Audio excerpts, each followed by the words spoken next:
Rohingya Bharat में सबसे ज्यादा आ रहे हैं। आप बहुत दिनों से देख रहे हैं बांग्लादेश की स्थिति क्या है। आपको मैं बताऊं, बांग्लादेश में हिंदू अल्पसंख्यक है और बांग्लादेश में सबसे ज्यादा अगर है तो दलित हिंदू। पश्चिम बंगाल और पूर्वी बंगाल यानी कि ईस्ट बंगाल और वेस्ट बंगाल, जब बंगाल संयुक्त बंगाल का जब बंटवारा हुआ तो पश्चिम बंगाल हमको मिला और पूर्वी बंगाल उनको मिल गया, बांग्लादेश यानी। तो आज हमारे उस समय जब विस्थापन हो रहा था तो उस समय सबसे ज्यादा दलित हिंदू बांग्लादेश चले गए थे। तो आज बांग्लादेश की क्या स्थिति आप देख रहे हैं, वहां पर जिंदा जला दिया जा रहा है हिंदुओं। तो अब हम बात करते हैं रोहिंग्या की। देखिए, आना किसको चाहिए? अगर सही पूछे तो सरकार को यह चाहिए कि जितने भी वहां पर हिंदू हैं उनको आप भारत बुला लीजिए, अपने देश बुला लीजिए, क्योंकि उनके साथ अत्याचार हो रहा है। उनकी लड़ाई कोई लड़ने वाला नहीं है, उनकी आवाजें कोई नहीं सुन रहा, उनकी चीखें कोई नहीं सुन रहा है। आ कौन रहे हैं हमारे देश में? रोहिंग्या मुसलमान आ रहे हैं। देखिए, बात मुसलमानों की करें तो इसको लोग अलग अर्थ में ले जाएंगे। देखिए, इस्लाम एक धर्म है। भारत का जो मुसलमान होगा उसको भारत से प्रेम होगा, लेकिन जो किसी और देश का, जो पाकिस्तान का मुसलमान होगा, जो बांग्लादेश का मुसलमान होगा, या कजाकिस्तान का होगा, या अफगानिस्तान का होगा, उसको भारत से प्रेम नहीं होगा। हर एक व्यक्ति को अपने देश से लगाव होता है।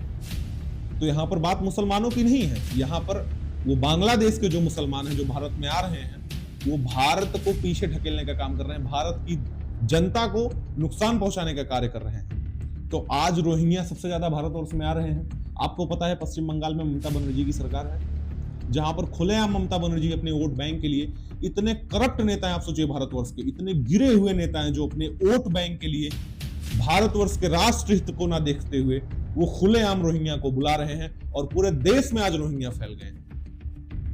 अब बहुत कुछ दिन पहले आपने देखा कि किस तरीके से रोहिंग्या महिलाएं मिलकर एक नोएडा की कॉलोनी में विवाद करती हैं। तो हमारे देश में सबसे बड़ी समस्या आज रोहिंग्या है, जो हर तरीके से हमारे देश को अंदर से नुकसान पहुंचा रहे हैं। लेकिन क्या मजाल इस पर कोई बात कर ले? अगर संसद में इसकी बात होती है तो विपक्ष के बड़े बड़े नेता खड़े हो जाते हैं। भाई क्यों नहीं एसआईआर, क्यों नहीं होना चाहिए? बिल्कुल होना चाहिए एसआईआर। और मैं तो मानता हूं कि सरकार को, हमारा देश राम नीति और कृष्ण नीति से चलता आया है। राम नीति कहती है कि भय बिन होय न प्रीति, और कृष्ण नीति कहती है सठे साठ्यम समाचरेत। तो बिल्कुल ये अगर राम और कृष्ण का देश है तो वही व्यवस्था यहां पर लागू होनी चाहिए। आप इनको भरकर इनके देश वापस पटकवाइए। किसकी परमिशन से यहां पर ये रह रहे हैं? सभी के आधार कार्ड चेक किए जाए, सभी का पासपोर्ट चेक किया जाए और उसके बाद इनको उनके देश में भेजा जाए। और नहीं तो भारत सरकार के पास इतनी व्यवस्थाएं हैं, इतनी जेलें हैं, उनको लाके जेलों में आप बंद करिए। क्योंकि यदि आप ठोस कदम नहीं उठाएंगे तो यह इसी प्रकार से चलता रहेगा और एक दिन आएगा कि भारतवर्ष फिर से गुलाम हो जाएगा। मुगल आए थे यहां सर, लूट के लेके गए थे। मुगल जब भारतवर्ष में आए थे तो यहां पर उन्होंने लूटपाट की, हत्याएं की, लोगों को बेघर कर दिया। तो एक सभ्यता का यदि अंत हुआ, उसके बाद एक हम भारतवर्ष में शांति व्यवस्था स्थापित हुई, तो क्या फिर से हम उसी दिशा में आगे बढ़ रहे हैं? इस पर सरकार को जरूर ध्यान देना चाहिए और मैं मानता हूं कि इस पर कठोर से कठोर कार्रवाई करनी चाहिए। हालांकि एसआईआर की प्रक्रिया चालू है। देखिए विगत आने वाले दिनों में क्या परिणाम निकल के आते हैं, कितने लोग भारतीयता नागरिकता पाते हैं, कितने नहीं पाते हैं, जो नहीं पाते हैं उनका क्या होगा, कहां से हैं, वो सारी चीजें चल रही हैं देश में। लेकिन इसको तत्काल करना चाहिए और हर राज्य के मुख्यमंत्रियों को चाहिए कि इस पर विशेष ध्यान दें।